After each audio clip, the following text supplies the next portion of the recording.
Hey guys, Derek Allen here. Happy Monday. I am officially back in my office and it feels pretty good to be in my home away from home. It's definitely much quieter here.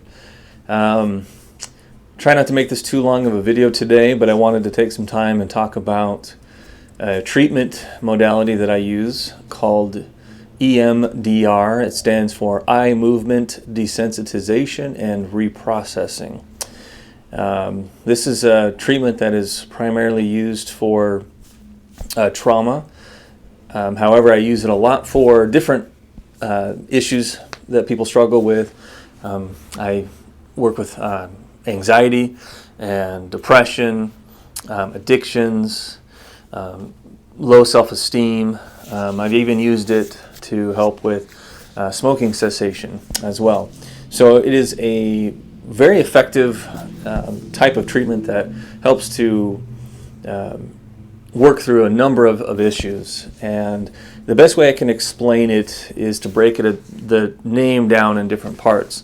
So you have the eye movement part of it. Now, the eye movement piece of it was based on its origins when it was first developed by Francine Shapiro. And it was based on the idea that you move your eyes back and forth, and that creates what's called a bilateral stimulation, whereas we are stimulating the left and right hemispheres of our brains, which kicks our brain into a processing mode. And so that's where eye movement came from, was to actually mimic that eye movement bilateral stimulation.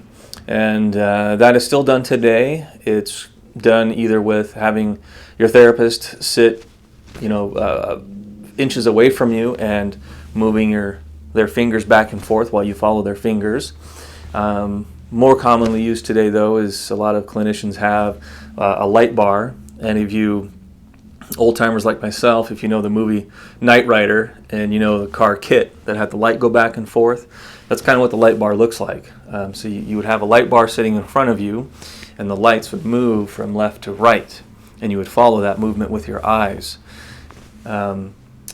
More commonly, I would say, though, today is we use more advanced technology with vibrations, and we use what are called tappers, buzzers, buzzies, whatever you want to affectionately call them. I call these my chili peppers because they look like little chili peppers.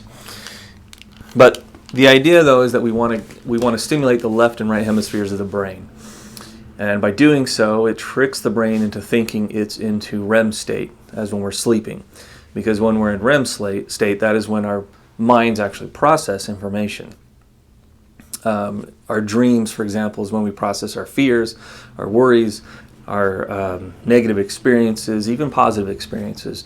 It's basically when our subconscious is fully awake and our conscious thought is kind of off to the side and not fully aware.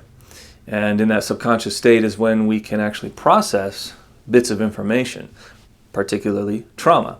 So with EMDR, it's the idea of tricking the brain into thinking it is in that REM state of mind to allow the subconscious, while at the same time processing information with the conscious alert. And I always explain to clients that this isn't dream work, it's not hypnosis or hypnotherapy. Individuals are fully alert and awake while they're experiencing EMDR. And it's this perfect marriage of the subconscious coming to mind with the conscious, and allows them to come together and process deep information that normally consciously we don't want to focus on or cope with. So the D in the EMDR is desensitization. So ideally behind this is we want to slowly allow the individual to work through or bring up any traumatic memories, beliefs, images that create immense emotion in them, and we want to allow them to become desensitized slowly as they, with that bilateral stimulation, as they start to resolve some of their fears towards it. And so where they start out with a deep reaction to it, and an intense reaction to it, they slowly become desensitized to it. So by the time they're done with EMDR, they have minimal to no impact in regard to that traumatic memory.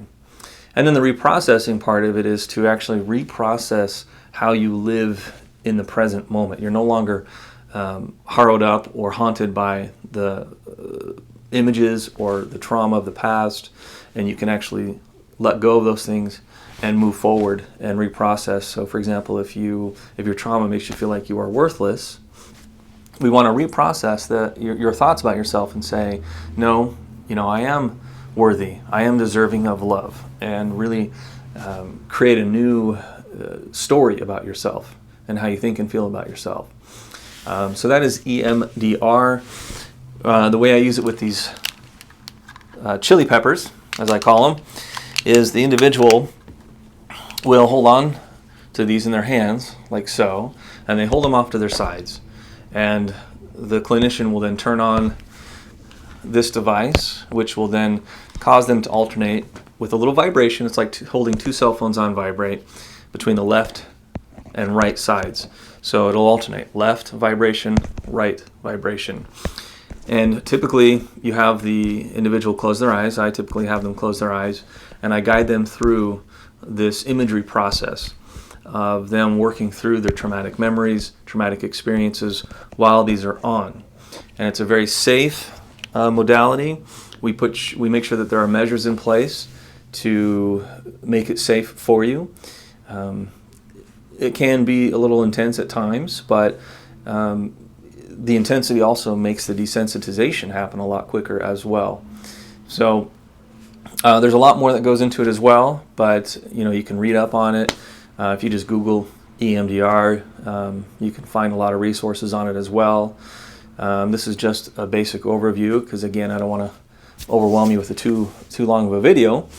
But I recommend EMDR to really anybody that has any kind of negative thoughts that they can't let go of, negative self-beliefs, they have anxiety, they have phobias, they have fears, they have traumas, or any really behaviors that they want to stop.